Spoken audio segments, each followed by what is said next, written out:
recording it, and then I'll send it out to everybody afterwards so that they have it, and then we'll figure it out from there. So all right, cool. So here's what we're looking at. So no surprise where we are in the world right now, with COVID being the topic of discussion. We haven't quite gotten to where like it hasn't really ramped up yet. I spoke with several of our collaborative medical practices that we're working with right now, and they found some cases in DePaul and of course in Portsmouth, and so now it's going to start to kind of ramp up. So we're really asking everybody to quarantine themselves starting on Monday and really limit the moving around. So it hasn't quite hit super hard here yet. So the first thing I want to do is I want to set an intention. So it is going to be about a 60-minute webinar, and my role as a provider is to educate you, motivate, inspire you, keep you informed, and also dispel a lot of myths, rumors, misconceptions, misunderstandings, because there's definitely a lot of those going around these days. We want to empower you with all of the information so that you can choose which direction that you want to go, but also too, are able to be educated enough to make those decisions, because we find that with a lot of people, they're not educated enough to make these decisions, and so they're kind of guessing and Google shopping and all kinds of stuff, and it's very dangerous, especially in a time like we are right now. So we definitely want to make sure we have clarity. The first thing I want to do is really express my heartfelt gratitude to all of the healthcare professionals that have dedicated their lives to learning and educating and exploring, expanding. I've just been blown away in terms of both the researchers and various doctors that I've trained with all over the world. We've all really come together and think tanked a lot of stuff, and said this, said that, figured out this, sending emails back and forth, sending information, and it's just really been incredible over all of these years training with all these various providers, never really knowing kind of how it's going to, and of course you're in contact with them continuously, but to be able to connect with them, to be able to have a unified connection, it's really very cool. I had a great conversation today with a surgeon that I refer patients to often, and or his practice rather, because he's super crazy busy, and so I was like just telling him or telling the practice about kind of what we've been looking at this week, because it's really been crazy in the healthcare world. And so I just want to express the gratitude both to our health professionals as well as our government leaders who've had to really make some tough knee-jerk decisions at the last minute, because it's definitely not a job that is for the meek. So a little bit about me, in case those people aren't aware. So I began in 2001 and just continued my education. I have an associate's in psychology, a bachelor's in alternative medicine, a bachelor's in natural healthcare sciences, one doctorate in natural medicine, one doctorate in naturopathy, a master's in public health, and then I'm certified in functional medicine as well as integrative medicine. So all of this to say is I'm trained in health, the way the body actually works and how to be able to biohack the body so that it will function better. I didn't want to learn disease or how to manage disease. I leave that to allopathic doctors. I really wanted to learn what it means to be healthy as a human being, body, mind, spirit, soul, and then be able to grow from there. I have an extensive network of different doctors that I work with all around the world.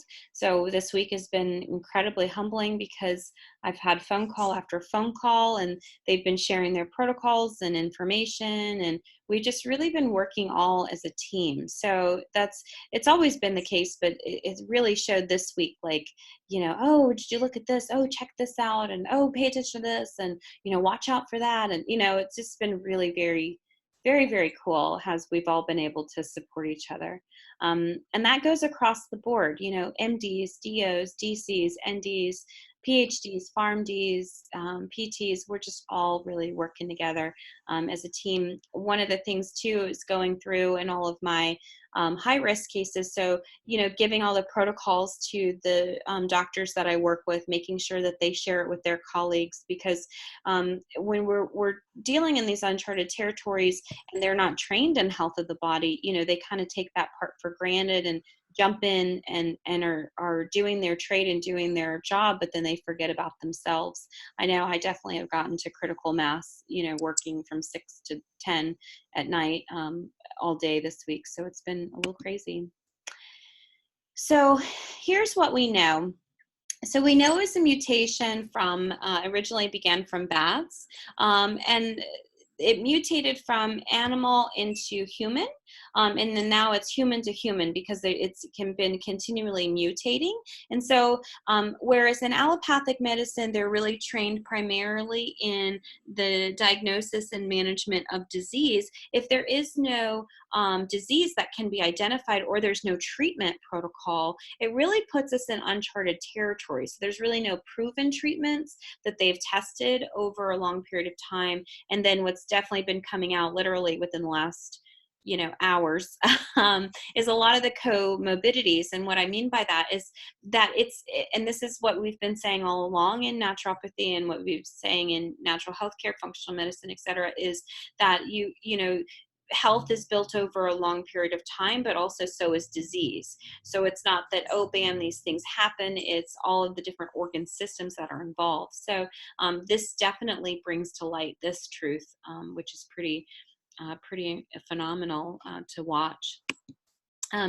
So let's talk about briefly the impact of viruses and environmental stressors. So viruses are pretty heavy on the system. They proliferate, they stay a long time, the body has a hard time processing it, and they'll pull the entire weight of the immune system down, and then it leaves it exposed to co-infections like bacteria, like, and then if, you know, we're living in this planet, you know, of air and water and toxic food, etc. You know, now we're being exposed to all the environmental stressors. So we're being exposed to the, you know, GMOs, to the, you know, various different things that are affecting our environment on an everyday basis, but that becomes even more impactful when we have different viruses. So we're going to talk a little bit about symptomology, and I'm sorry this is cut off. I haven't quite mastered how to use my PowerPoint in this thing, so bear with me. So we have currently thought that symptoms are, you know, health rather is a barometer of symptom, meaning that if I don't have symptom, meaning if I'm asymptomatic, then I'm considered healthy. And the reality is that not really. The body in any given moment is building health or building disease. And so when you do not have symptoms, it just means that you don't have symptoms yet. Right. And so I'm not saying that every single person is unhealthy that's walking around unhealthy, but I am saying this, that biochemistry does matter. Our allopathic counterpart, as much as I love them and respect them and work with them all the time, they're not trained as efficiently in biochemistry, laboratory diagnostics, and the identification of the breakdowns in health. They're trained in diagnosis and management of disease process, but not necessarily how the body works. So the methodologies of prevention are more, we watch and wait, and then once a person becomes sick enough, then we can be reactive.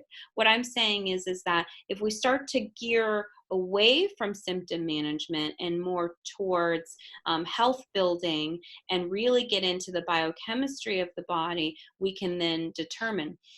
There's a lot going on too, just a lot of misinformation, and research does matter, a big deal for people. We want to make sure that we study things, and we want to make sure that things are proven. And of course, we have different theories, et cetera, but at the same time, we really want to be mindful that we're not putting misinformation out. I've definitely been seeing a lot of alternative medicine lately. Some people don't quite understand that alternative alternative medicine, even though it has its place, there's no scientific basis for it. So what I mean by is like right now there's a lot of emphasis on elderberry. I don't know kind of where it caught on, but it definitely has caught on as a fad. And so you have lots of people that are taking elderberry syrup on a continual basis, right? So just like with echinacea, just like with golden seal, or any herb, when you take something for consistently over a long period of time, just like with exercise, the body gets resistant to it. If you are doing the same exercise over and over and over again for years, your body is going to get used to it. And so you've got a lot of people that are throwing alternative medicine out there with no education, no information, no research, no biochemistry. They don't know any of the biological markers for that particular patient. They don't know any of the medications they're on, their genetics, methyl genetics, absolutely nothing. But they're making these recommendations and claims, and that's very dangerous. And so that definitely inspired me to get some education out here. Not everything that is natural is actually good for you, because the body has a big job to do. It's got to sit there and focus on the viruses or bacteria or heavy metals or chemical stressors, etc. And then that doesn't leave into the mental and emotional stressors that our body has to deal with, and the biochemical, the bioenergetic frequencies, as well as the genetic and epigenetic factors. You know, the body's got a lot to deal with, and there's a lot of complexity. I think we as humans want to simplify things a great deal so that it's clean and easy, when in reality, the body is very complex. That's why we have various studies. That's why we have various specialties. It's because the body has a lot going on. Individually, different organ systems specialists work on, and then overall. So like, for instance, my specialty is the study of health, right? Naturally, as a naturopath, that's what I do, is I study how to heal the body, not how to manage the body. But you go to a cardiologist and they're trained to identify diseases in the heart, pulmonologist, diseases of the lungs, etc. So that should hopefully tell you that the body has a great deal of complexity to it. And if it were that simple, anybody could do it. So we want to just be really, really mindful. When I went to school, when I started going to school, they had this conversation about autoimmunity. And they were talking about, because the advent of GMOs and heavy metals and chemicals and infections, et cetera, in the system, inflammatory process and antibodies, that over the next 4 to 5 years, that autoimmune conditions would more than triple over those years. So we're all in some varying degree of autoimmunity. And what I mean by that is this. The body at any given moment is, like I said, building health or building disease. And so if it may start off as gassing, bloating, may start off as indigestion, heartburn, but then may also grow into Hashimoto's or MS or lupus or Lyme disease, or arthritis or IBS, IBD, colitis, Crohn's. It's pretty much going to go and attack any of the weak areas of the body. And that's what the immune system does, is it represents self. It recognizes self versus non-self. What autoimmunity is that the body is just so overwhelmed with non-self that it begins to misfire and attack its own tissues, which creates an autoimmune state. So then the body's already overwhelmed, and now you're throwing everything in the kitchen sink at the body, thinking you're doing a good thing, when really you're just confusing the body even more, which is going to inhibit and weaken the immune system. When you're working with patients, like, for instance, that have cancer, for instance, anything that you put into the body is going to be competing against the body's ability to heal itself. And you can't distract the body. You want to work with the body, and that's very subtle, very different than going in and trying to force the body to do things. You cannot force the body to heal. The body heals naturally and gracefully, and it's very gentle. So I just want to make that point for you. We also want to build health versus managing disease. And this instance is a great example of that. We don't have a treatment protocol and a strategy to manage disease. So we are forced to merely just build health. I was communicating with a infected person, I don't know what else to call him, a patient who has the virus and who had gone to the ER. And this particular person, they had given her pretty much a steroid and an inhaler. She had a asthma originally, and then because of the weakness in the lungs, she was just out grocery shopping, and bam, she just got a really bad fever, and next thing you know, and she tested positive. And so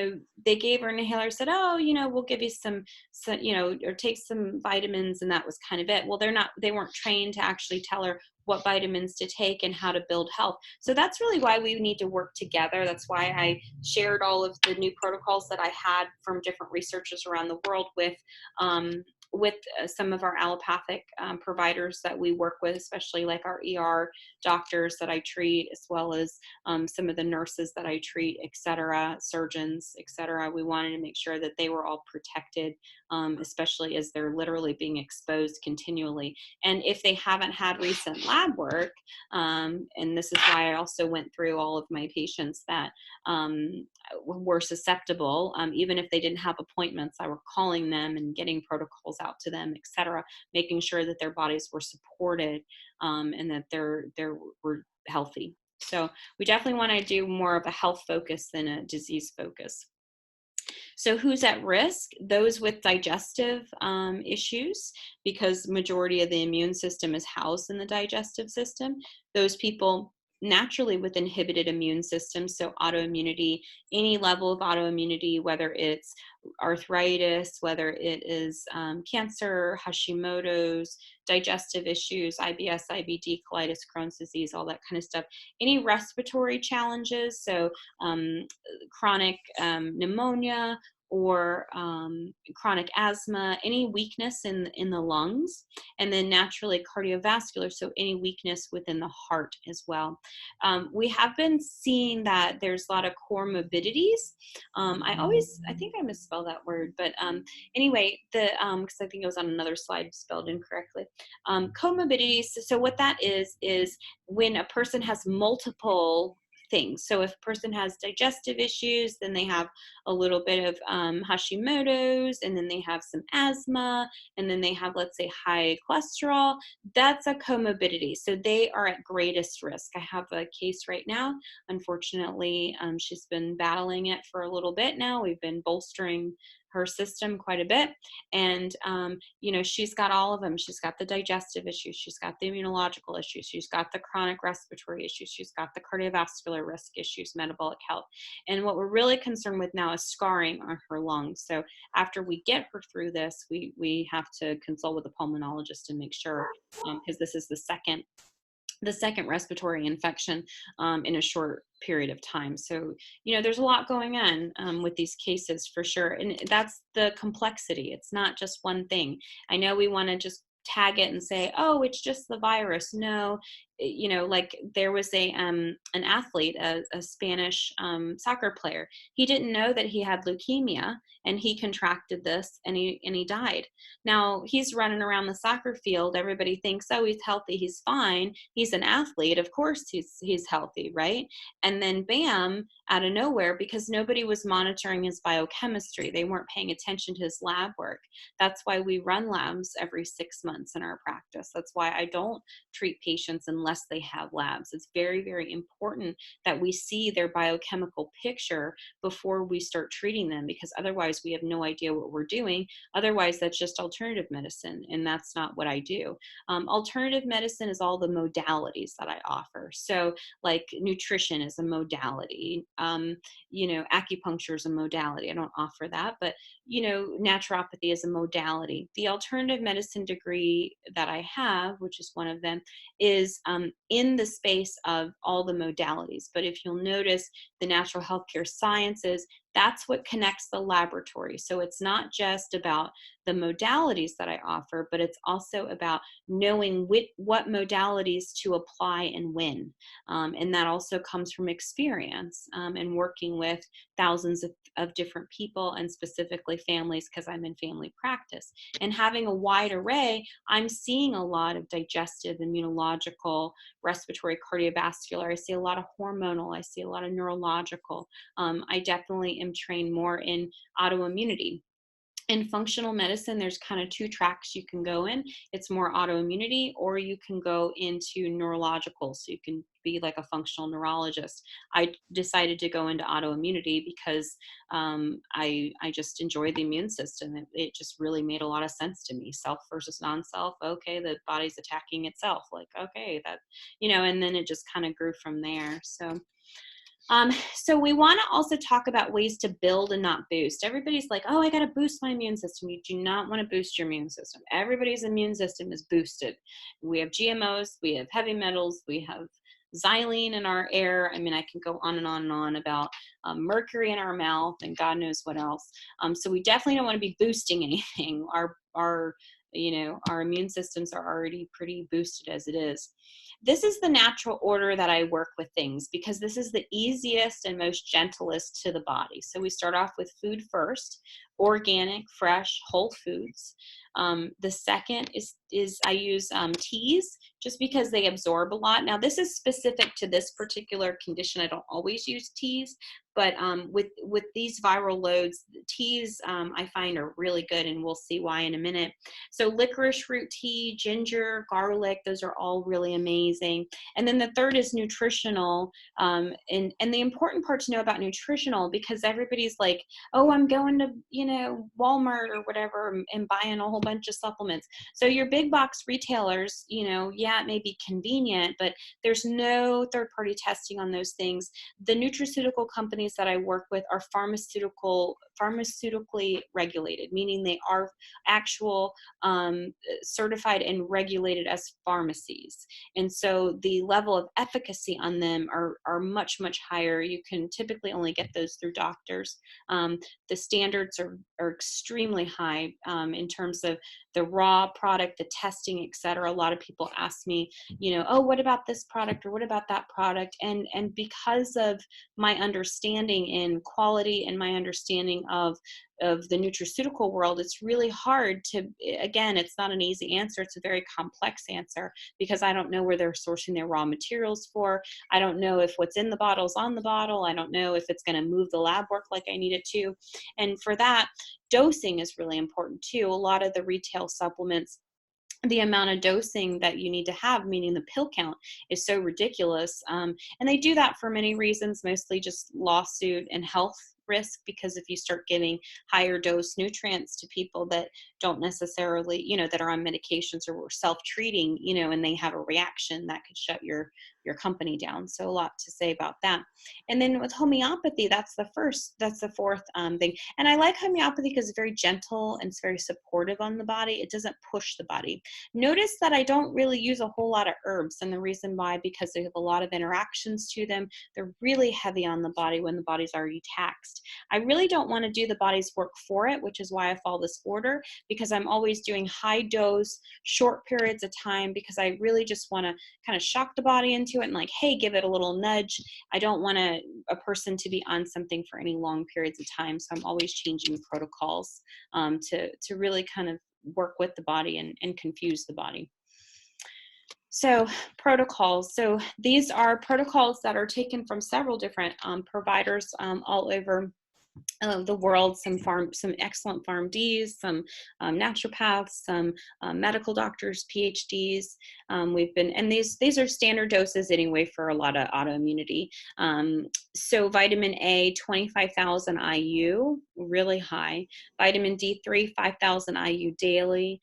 Vitamin E, if over 60, 400 IUs. Vitamin K, if over 60, 1,500 micrograms daily. Vitamin C, 4,000 milligrams daily, into bowel tolerance. So, if a person's bowels are not, holding 4,000 milligram, definitely back it down. And then B complexes, you want to do a methylated B complex to help the digestive process, and then zinc at 50 milligrams daily.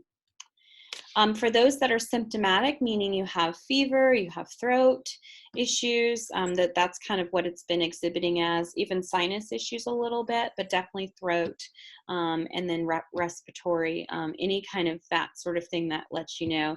You want to double it. So 50,000 IU vitamin A, 10,000 IU vitamin D3, vitamin E, vitamin K, double doses of those. Vitamin C, kind of stay steady, because any more you're just going to have diarrhea. It's going to not be fun. And then B complex, mix 3 capsules per day. And that's a mixed complex. So best practices. So you really want to use antivirals. So vitamin D, vitamin A are antivirals, NAC, zinc. And then I love these teas. So you can do licorice root, green tea. You can, and it kind of gives you 2 for 1 there, because it's also very respiratory protective. So green tea as well as licorice root, you mix those together. You can even do a little bit of expectorant with peppermint, which is amazing. Olive leaf there, take some yummy probiotics, some glutathione. And then they've also been seeing in the research is angiotensin receptors. That's with the heart. So it's attacking the lungs, but then also creating angiotensin receptor issues. So the blockers for that are garlic. So I'm also instructing patients to put some garlic cloves in their tea as well. I'm not saying this is going to taste really great. You're not really drinking it for flavor. I apologize, but you're really doing it for the medicinal benefits. So 1 to 2 times a day. High dose vitamin C, fiber, CoQ10, and celery as well. Juice, organic. You want to keep your vitamin D levels up as high as you can get them. So we want to build that immune lining with the vitamin A and NAC. And then I use a combination homeopaths, and which combination of nosodes, which are biofrequency disease tissue to kill viruses and bacteria, but then also to drain it out. And then again, I use herbals very sparingly, just because I don't want to shock the body. I really just very gentle. The body's got a lot going on, and I don't want to harm it. Exercise and movement has been shown to really help with the lungs, so definitely keep that movement going. And then low sugar, high protein, and then try to keep your stress as low as possible. Feels like we're kind of doing well on that right now. If interested, I did send on the app. If you don't have the app, just let me know. The 30-day COVID-19 Healthy Living Guide. All of our appointments will be telehealth from now on. Please maintain these appointments, because I will go over biochemically your health and what you have going on. And then I have a brain health class tomorrow if you're interested in that. That webinar, we're turning it into a webinar so I can fumble through technology again tomorrow at 3 o'clock. And then on Facebook, I'm doing a 21-day prosperity meditation, because I know a lot of people are concerned about the economic climate after we get on the other side of this. Of course, I can't think about that, because I have my public health brain / healthcare / researcher / treatment / I'm so exhausted at 6:21 on a Friday at this point. So nonetheless, I just wanted to be able to share this information with you guys and make sure that you were informed, not from random sources, but from actually healthcare professionals who are currently treating this condition, currently working with patients, building health, and working with other healthcare professionals around the world. So do you guys have any questions for me before we end this? I do. Yeah, what you got? The appointment, that's going to be like this, kind of like a computerized appointment, or we're still coming to your office? No, we're going to do them over the phone. We'll either do them over the phone, or I do have a telehealth app. If you want to see, you want to look at me, we have a software that will do that. Okay. And right now I am only doing the vitamin C. I still have the cofactors. But you mentioned some other things. Am I just okay to just keep doing the vitamin C and cofactor? Well, what we'll do is either, do we have an appointment coming up? On the 30th. Okay, so what I'll do is I'm gonna look. I have been going and looking at everybody's stuff. So sometime I don't know when, but definitely by next week, I will review your labs and make sure that you are protected. Okay. So yeah, so I gotcha. Yeah, and I don't want to go too much more because I'm actually recording this, so I don't want to like go into all your healthcare stuff over the webinar. But you can just text me. There's a couple things that I can tell you. I know where you're at right now, so I just Okay. yeah, just shoot me a text and I'll tell you what's up. All right, so cool. Well, thank you so much on the take two, and I'll figure out this whole webinar thing sure enough, and then I'll be like rock star at it. It'll be running itself. Yeah. All right, cool. Well, thank you guys. If there's nothing else, we'll chat later. Bye. Bye.